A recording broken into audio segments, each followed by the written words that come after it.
तो पीटीआई के दौरे हुकूमत के दौरान अजब करप्शन की गज़ब कहानी सामने आई। हमने आपको पहले भी आगाह किया, चेयरमैन पीटीआई की फ्रंट पर्सन के तौर पर काम करने वाली फराह गोगी की करप्शन की ये होशरुबा दास्तान है। फराह गोगी के असासों में 2017 से 2020 तक 4,520 मिलियन रुपए का हैरत अंगेज़ इजाफा हुआ। फराह गोगी 2020 से 950 मिलियन रुपए के असासों को खुद तस्लीम करती हैं। इसके अलावा उनके गैर ज़ाहिरी मगर मिल्कियती असासे 3,825 मिलियन रुपए हैं। सिर्फ 3 सालों में, जी हाँ, सिर्फ 3 सालों में जब चेयरमैन तहरीक इंसाफ की हुकूमत थी, पाकिस्तान तहरीक इंसाफ की हुकूमत थी, तो उन 3 सालों में ज़ाहिरी असासों में 420%, गैर ज़ाहिरी असासों में 15,300% इजाफा हुआ। इसी पर बात करते हैं। चेयरमैन पाकिस्तान उलमा कौंसिल अल्लामा डॉक्टर ताहिर अशरफी साहब हमें ज्वाइन कर चुके हैं। अल्लामा साहब, बहुत शुक्रिया आपके वक्त के लिए। अल्लामा साहब, मुल्क को जो नुकसान पहुँचा है, करप्शन का नासूर, ये तो एक नासूर करार दिया गया है ना। जिसके हाथ करप्शन से रंगे हों, ऐसे लोगों के लिए फिर क्या हुक्म है?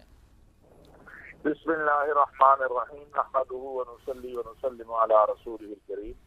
गुजारिश ये है कि हमारे मुल्क के अंदर करप्शन का जो मामला है ये इस इंतहा को पहुंच चुका है कि पहले एक वक्त था कि अगर कोई रिश्वत लेता था, करप्शन करता था, तो लोग उसे सलाम नहीं करते थे।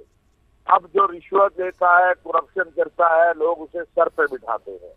ये जो मामला है, ये मामला ऐसा है कि तहरीक इंसाफ का तो मंशूर दस्तूर ही करप्शन के खिलाफ था, एहतिसाब था।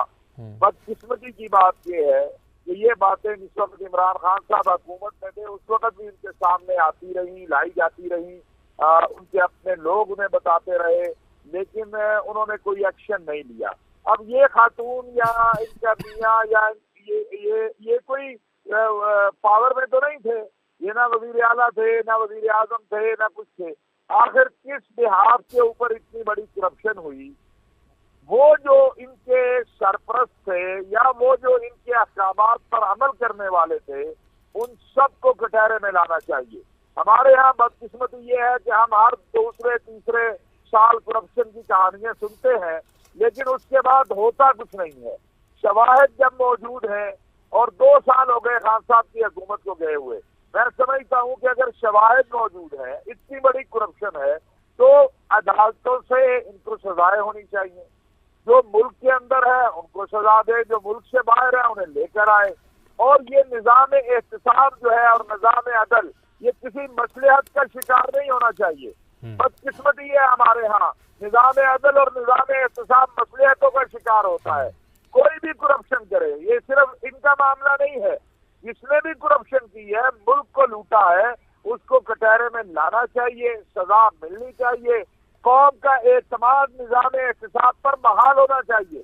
लोग ये समझते हैं कि ये 2-4 दिन आएगा फिर खत्म हो जाएगा। नहीं, क्या मसला है? मैं आज मोहतरम चेयरमैन नैब से भी ये कहना चाहता हूँ, वो इंतहाई जो है मेहनती आदमी है, उन्होंने आगे कुछ नैब में तब्दीलियां भी की हैं कि वो इस बात को इंश्योर करें कि जो करप्शन के केसेस हैं, जो करप्शन के मुकदमात हैं, वो उसमें उनका स्पीडी ट्रायल हो, उनको सजाएं मिले, उनसे रिकवरी हो। यहाँ बदकिस्मती है, अगर सजा भी हो जाए, रिकवरी भी हो जाए, फिर किसी मसलहत के हम ताबे हो जाते हैं।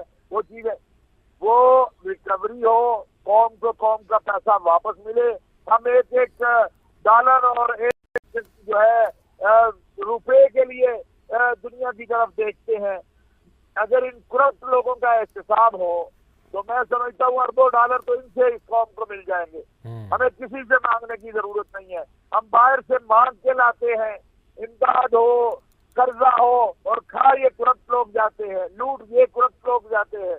तो अब मेरा ख्याल है वक्त आ गया है कि निजाम एहतिसाब को बिल्कुल वाज़े, क्लियर और उसकी सिमत दुरुस्त जो है होनी चाहिए, निजाम अदल, और ये स्पीडी ट्रायल होना चाहिए। अगर ये बेगुनाह है तो मुल्क में आके अपने आप को डिफेंड करें। जी। अगर गुनाहगार है, और मैं इन पे नहीं जाता हूँ, मैं समझता हूँ जो इस पूरे नेटवर्क का हिस्सा थे, वो ब्यूरोक्रेट हो, वो सियासतदान हो, वो जो कोई भी है, उन सबको सजा होनी चाहिए। बिल्कुल ठीक है। आपने कहा कि कौम का एतमाद निज़ाम इंसाफ पर बहाल होना चाहिए, स्पीडी ट्रायल होना चाहिए, और अगर वो बेगुनाह हैं तो मुल्क में वापस आएँ और फिर अपने मुकदमात का सामना करें, जो उनके ऊपर इल्ज़ामात हैं उनका जवाब दें। बहुत बहुत शुक्रिया अल्लामा डॉक्टर ताहिर अशरफी साहब, आपका हमें वक्त देने के लिए।